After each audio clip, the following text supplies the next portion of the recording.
Welcome to the Listen for Life podcast with Genevieve Richardson. Genevieve is a speech-language pathologist rehabilitating adults with communication challenges after a stroke or due to a neurological impairment. Get equipped with knowledge from experts in the field and professionals you need to know. We'll hear stories and experiences from others who are navigating life with aphasia. So, put your earphones in and take a walk outside. This isn't just a podcast. This is a community, a resource, and a support system.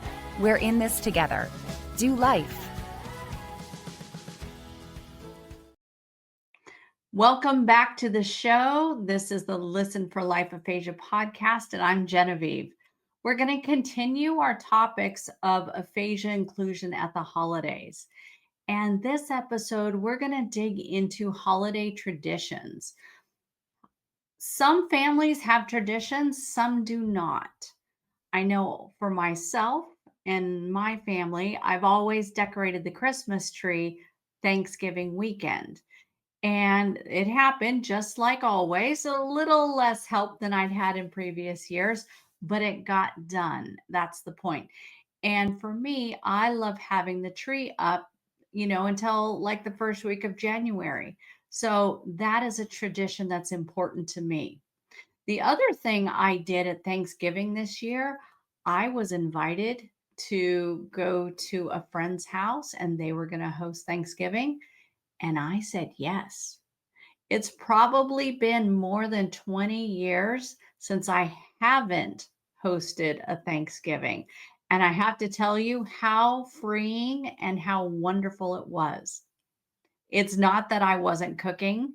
It was that I just didn't have the responsibility of all of it. I didn't have to make sure everything was perfect and hot and the table was set and, all those little details. It was so much fun to go to a friend's house and let them host and be a part of their tradition and how they saw the day going. But if you are a spouse or a significant other of a person with aphasia, you might feel like you're carrying the weight of making every holiday work. So, how do you adapt? How do you include your loved one in a way that feels meaningful without adding to your already full plate? So, that's what we're exploring today. We're going to talk about how we can adapt traditions to keep new, meaningful memories, ones that work for how your family is now. So, we're going to jump into chapter 1 of my Aphasia Inclusive Celebrations book. And the reason I made this book, it's not about preaching to you. It's a tool. It's a workbook.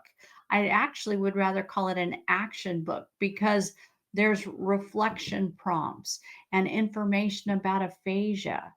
And as you work through the book and through the chapters, it helps you to start thinking about these things that are in the back of our mind, but we don't really put words to it. And that is traditions. What is important to us? So this workbook is designed to give you more control over the holidays, walking you through reflections, planning, and action steps.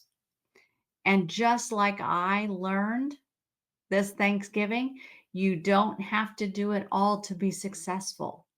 You don't have to overextend yourself or stress yourself out, whether you're the spouse, care partner, or the person with aphasia.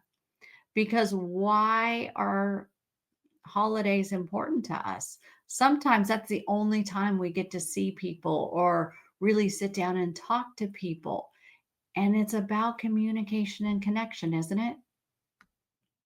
So, what is one activity? Let's just pick on Thanksgiving because that's a nice neutral holiday, right? What is one tradition that feels meaningful to you and your loved one? And let's build it from there. And if you stay to the end, I have a special offer for you, but you'll have to stay to the end to hear that. All right, let's talk about Shirley. Last year, Shirley's holidays were difficult. After her stroke, she went from being the hostess with the mostest to feeling like a bystander.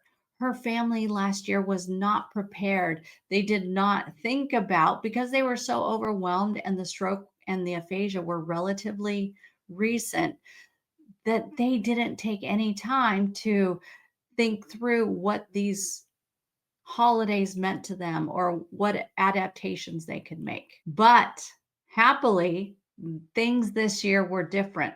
Shirley's family took the time to reflect on their traditions and adapt them in ways that helped amplify Shirley's strengths and really asked her to participate in making decisions as to what those traditions looked like, how she wanted to participate.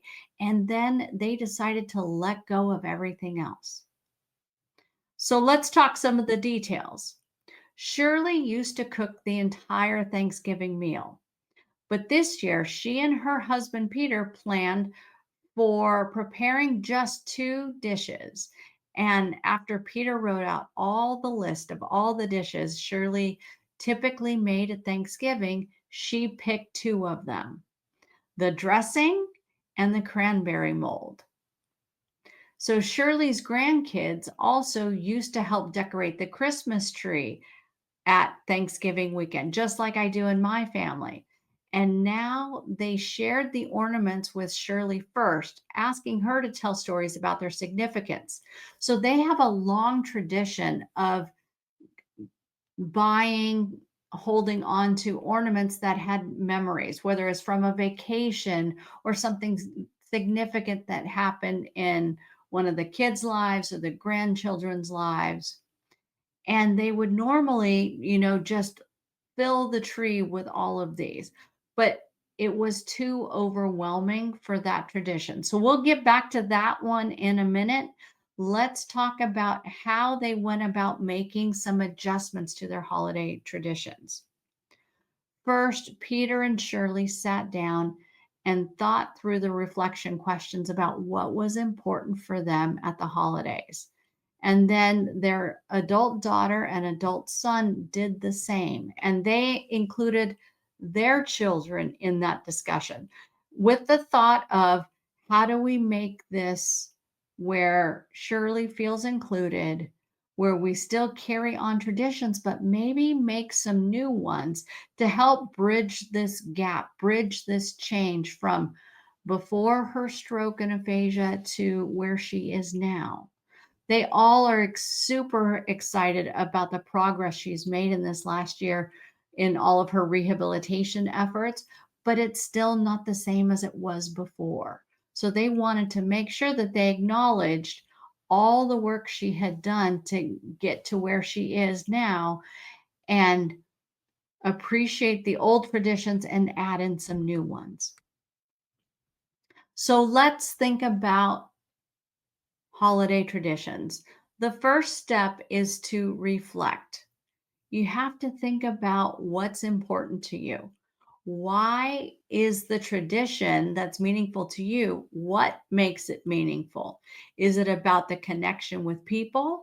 Is it about showing off your cooking skills? Is it about showing off your decorating skills?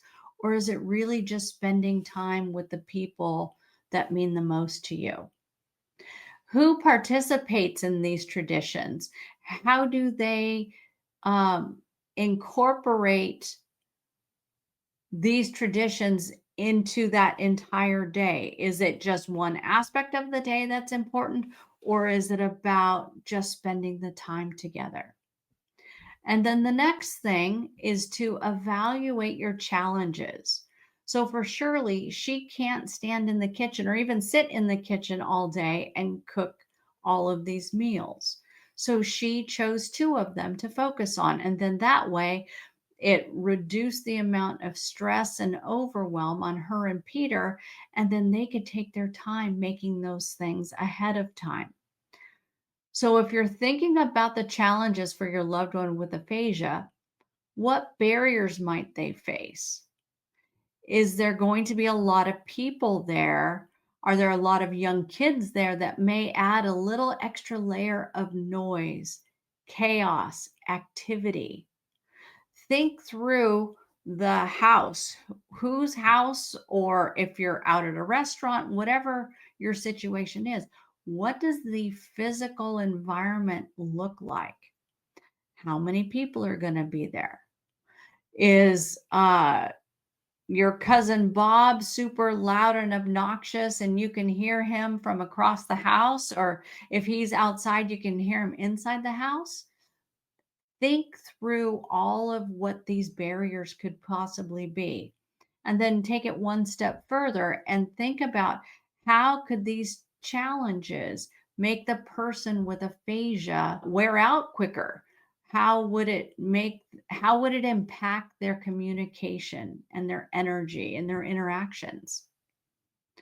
So we've gone through reflecting about your traditions, thinking about the challenges, and now it's time to brainstorm what could some of these adjustments be.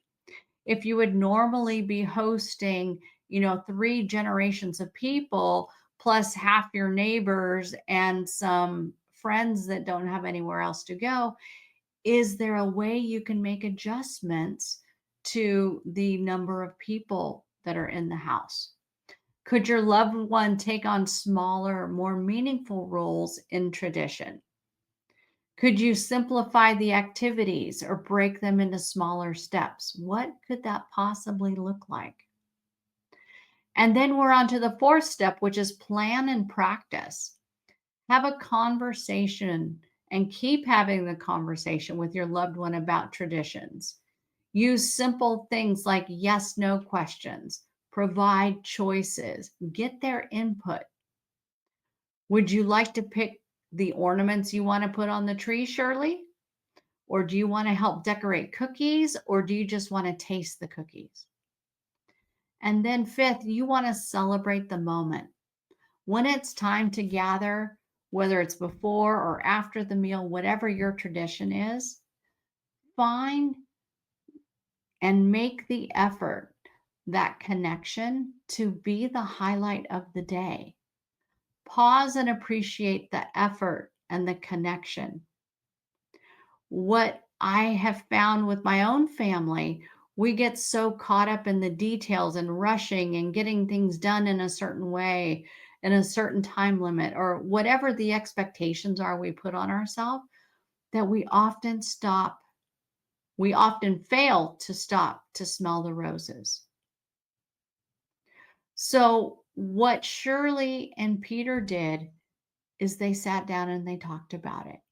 Even though Shirley had limitations with her communication, Peter used the communication strategies he knew to use with her to figure out what was most important for her. They made 2 dishes that were important to her and that she could be a part of that and feel included.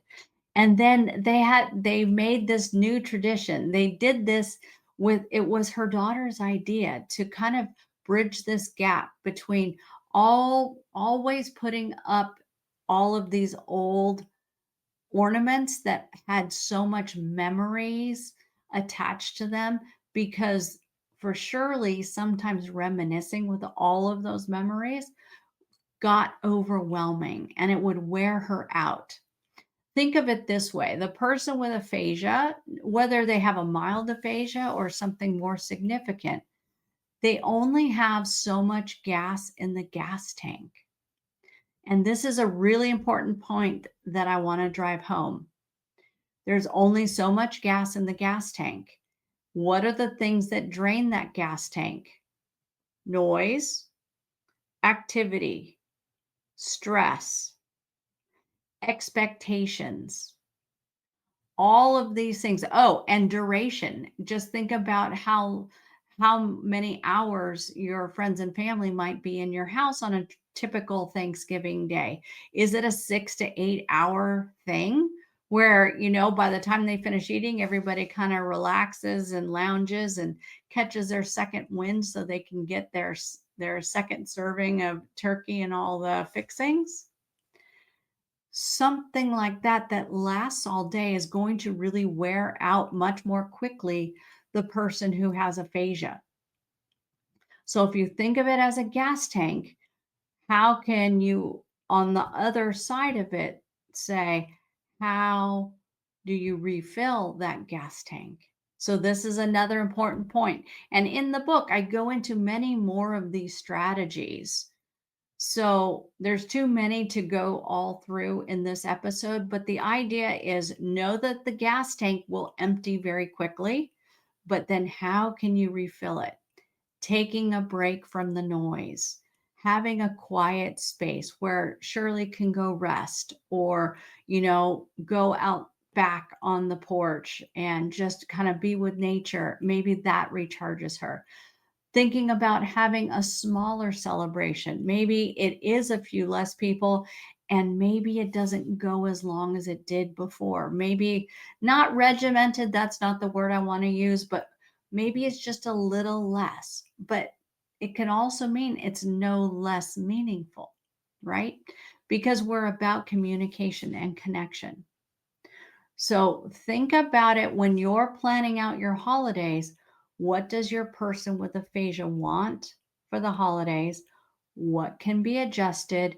And then remember the gas tank analogy. What drains that gas tank and what replenishes it? So I want to share with you what Shirley's daughter came up with as an idea for decorating the Christmas tree. So what every person in the family did is they went through the ornaments and they picked one or two of the ornaments that were most significant for them. Plus, they brought new ornaments. So the idea was instead of decorating the tree and reminiscing about every special ornament that they put on the tree, which could be very exhausting, emotionally, psychologically exhausting, they reduced it down to a couple ornaments per kid, per adult child, to Peter and Shirley themselves. And then they took the time to talk about it. And then the grandkids brought a new, either a small box of ornaments or something in particular that was a new memory. And then they shared with Shirley and Peter what this new memory was with that ornament. The point is, they thought about what was important with their traditions and they came up with an adaptation to still include Shirley, still make it meaningful, and still get the tree decorated at the end of the day. Because some of us still like to check lists off our to-do list, right? We like to check off those things, cross it out on the list. So what do you think? Do you have a person with aphasia in your home? What holiday traditions are important to you? How can you sit down and think through what those look like and how you can make adaptations? This workbook was designed to give you more control over the holidays. We use reflection and planning and action steps. It is so very important to take that little bit of time to think through what is important to you and to make a plan. So we are at the end of the episode. So what is your action step? I have one that I'm going to propose to you, but I think if you got something out of this episode, I encourage you, sit down with a pen and paper and just jot some notes down. It doesn't have to be fancy. What is your tradition? How do you like it to go? And how can you make adaptations? So if today's episode resonated with you, I have 2 free resources to take you to the next step. The first is download the first chapter of this workbook, Aphasia Inclusive Celebrations. What is so cool is this chapter will walk you through just exactly what we talked about in this episode. You don't have to make it up from scratch. Just download this first chapter. And if you like what you read in this, there are options for getting your own print copy, which is available on Amazon, or you can download a digital copy off my website. If you're interested in checking it out on my website, I'm putting up in this top corner. That is a QR code, and I will also add it to the show notes where you can check out the digital copy on my website. But then the last thing I wanted to share with you is aphasia conversation pieces. I came up with this idea because if you're hosting and you have people coming to the house that maybe doesn't know much about aphasia, or you don't feel comfortable explaining it to them or telling them how to communicate with your loved one who has aphasia. These aphasia conversation pieces can help bridge that gap. And the idea is there's 4 different pages, and how they have worked. I released these last year and I got a lot of great feedback from families that were skeptical at first about would these even be helpful. So this one that I held up for you has the 10 top communication strategies for someone with aphasia. If you print out these 4 pages, I would put one on the refrigerator, put one on the guest bathroom mirror, just tape it right up there. So when they're washing their hands, hopefully they are washing their hands, they can read, one of these pages. I'd put one on the coffee table near the TV remote, especially if anybody's going to be watching football or watching shows during the holiday. And then I'd put the last one at the dinner table. And what my families that downloaded these are families in my practice and other families who had that I don't know that downloaded these conversation pieces last year. They found that this was a great way to start the conversation where it helped folks that were unfamiliar with aphasia go, can you tell me more about it? Or how do I interact with Shirley so that, she feels comfortable and I don't embarrass myself for saying something wrong? Because that's what it's about, right? Aphasia isolation at the holidays or anytime during the year usually happens because people are embarrassed or they're uncomfortable. If it's the person with aphasia, they might be embarrassed that they're not getting their words out or they can't talk or interact like they used to before. For the person who's interacting with them that doesn't have aphasia, they may avoid even interacting at all because they don't want to make the person with aphasia feel bad. They don't want to look silly or foolish if they say something wrong or do something wrong. So how do we bridge that gap? Aphasia conversation pieces are one way to do that. I encourage you to get these. The link will be in the show notes. Download it now. Put it on your fridge now. Put it in the bathroom, wherever you think is important. And if you're traveling somewhere, ask your hostess if you can bring it along. See, just have the conversation and see if they are open to it. It's a great way to help educate others about aphasia and improve communication and connection. If there is any way I can support you or your loved one with aphasia as we go through this holiday season, please reach out. You can reach me through the podcast website, through dolifespeechpathology.com, or if you sign up for one of these free downloads, whether it's the first chapter of the holiday book or the aphasia conversation pieces, you will have my email address. Just hit reply and let me know what you need. Wishing you all wonderful days and wonderful holidays. We'll see you next time.